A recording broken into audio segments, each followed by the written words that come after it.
Hey guys, Hot Rod Reverend here. I did go from this to these beauties right here. How do you go from this to this nice looking carburetor on top of this 292 Ford V8 Y-Block? Guys, to get the job done right, you're going to need more than just a can of carb cleaner. Here on the Hot Rod Reverend channel, I've become known as a carburetor rebuilder and somebody who's been tinkering quite a bit on this 1955 Ford Fairlane I've owned since I was 16 years old. Has a 292 Ford V8 Y-Block engine. I've had several different carburetor and induction setups on it, different intake manifolds and all of that. So you can tell right here I've got a 3-deuce setup that I'm going through with 3 Holley 94 carburetors on it. Let me give you my best tips to rebuild your carburetor so that you're happy with it, you get your car back on the road, your truck, whatever you've got.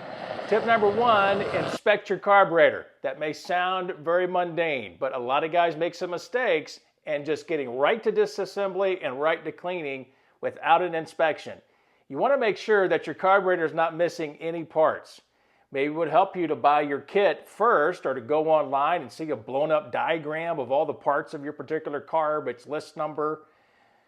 Application, of course, is going to be different with your hardware that's a part of the carburetor, jet size, CFM, all those kinds of things. But inspect your carburetor and make sure that nothing is missing. Even on these Holley 94s, there's different variants, different linkage pieces, all kinds of things. You've got to really know the carburetor well, even before you begin disassembly. Tip number 2, when you disassemble, don't lose anything. That means keep everything organized, keep everything stored correctly.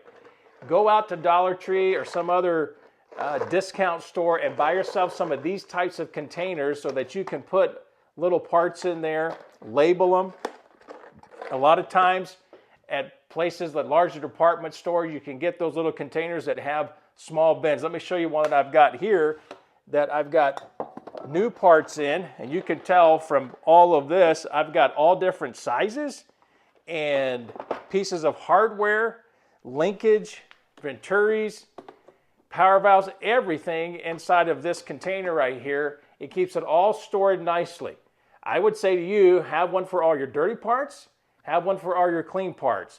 But you want to make sure when you disassemble that you're maintaining organization of all your parts, even when your kit comes in. That's tip number 2, stay organized.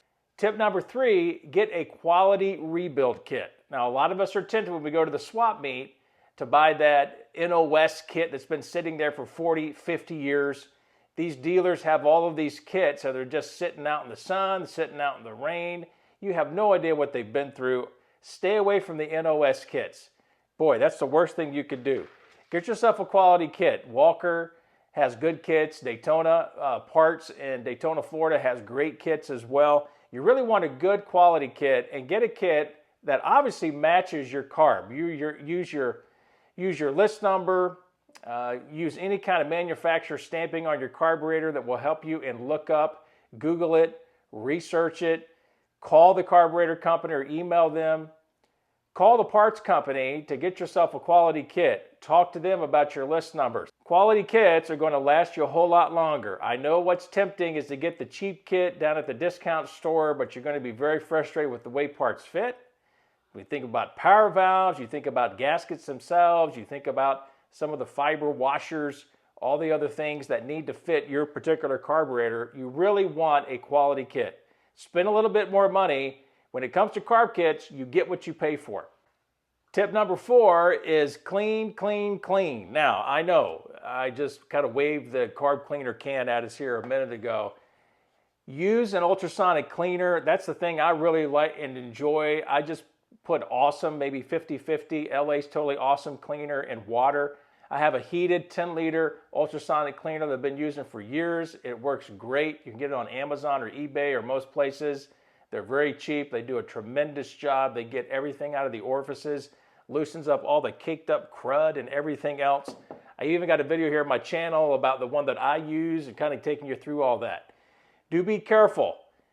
Certainly degreasers are fine, but when you get into things like pine sol or other things that may attack pot metal or aluminum, you really don't want that to happen. You can do pot metal and pine sol, but just very little, maybe just one 30-minute cycle, and that's it. Cast iron, of course, is fine. But you really want to be clean with this and get the parts as clean as possible. Maybe use baking soda as a blast. Some of the cast iron parts that I've completely disassembled, I'll actually put them in my glass bead cabinet. Be very careful if you use glass beads. You don't want anything left over in there. Glass beads are not soluble. Obviously baking soda is, but you want to blow it out, wash it out again after you get it out of the blast cabinet, but it works very well.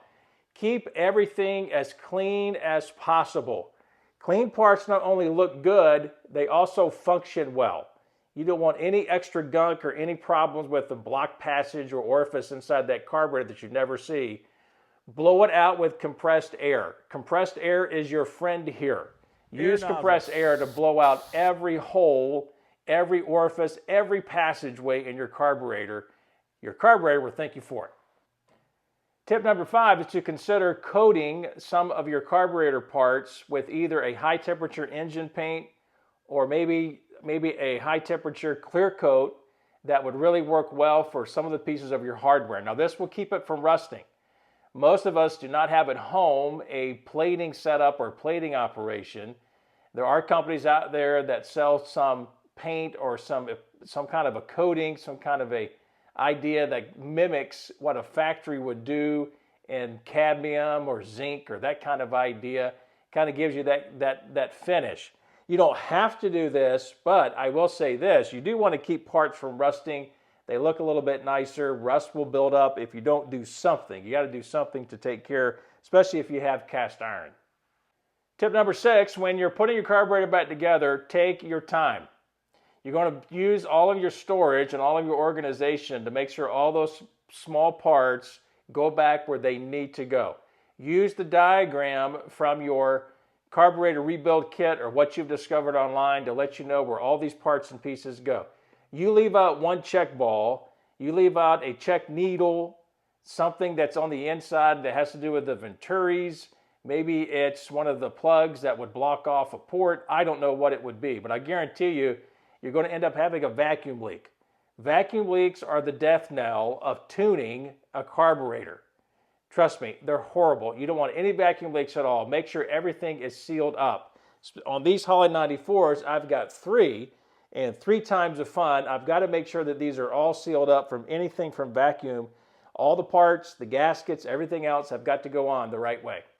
Tip number 7, if you're anything like me and you tinker a lot with carburetors, and if you're watching this video, most probably you are, you're going to be disassembling the carburetors at different times, maybe swapping out jets, maybe getting into the fuel bowl, whatever it might be. If it's a Holley 94, Holley 4000, the 1850s, I don't care what carburetor it is, most obviously it's going to have gaskets somewhere, someplace.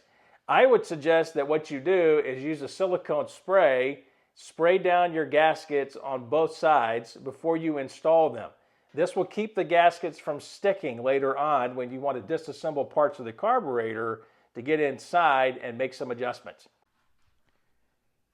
Tip number 8 would be to make sure that all of your mounting surfaces are as true and as flat as they can be. You may not have access to a place where you can get these machined, or you may not want to pay to get it machined, but you can use a piece of glass and some fine sandpaper.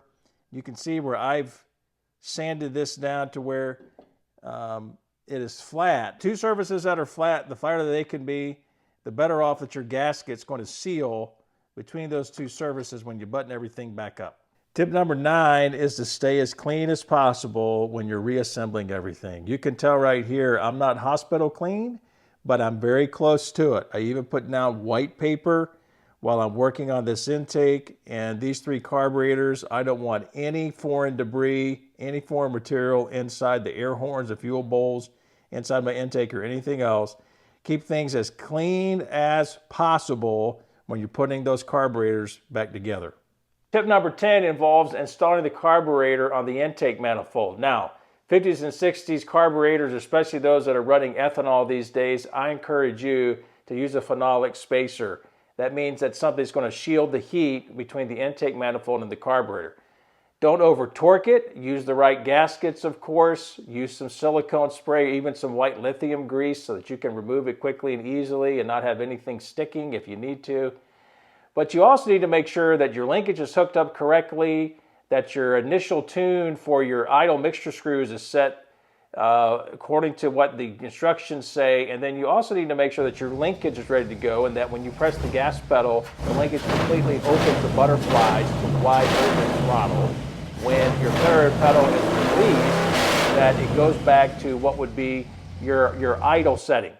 Don't forget your choke. A lot of us have electric chokes these days. We have manual chokes, of course, back in the 50s and even some of the 60s cars. You want to make sure that that's set back to factory settings as well. You want to make sure that your plumbing is completely sealed up so that you've got no issues. Obviously, we think about our vacuum advance and that line being hooked up correctly. Maybe it's a vacuum line going to a PCV port or a PCV valve, whatever it might be. You want to make sure that all these things are plumbed correctly, that you have no leaks. Like we said before, vacuum leaks are the death knell for tuning for any carburetor at all. You want to make sure you have no vacuum leaks. Ensure that before you even fill the fuel bowl.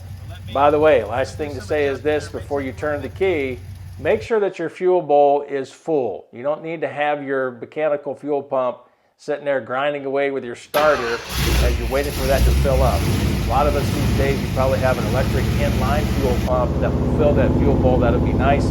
If not, just get yourself a squirt bottle and fill up that fuel bowl with fuel before you fire it off. Well, guys, that's a wrap. 10 tips for you today on rebuilding carburetors.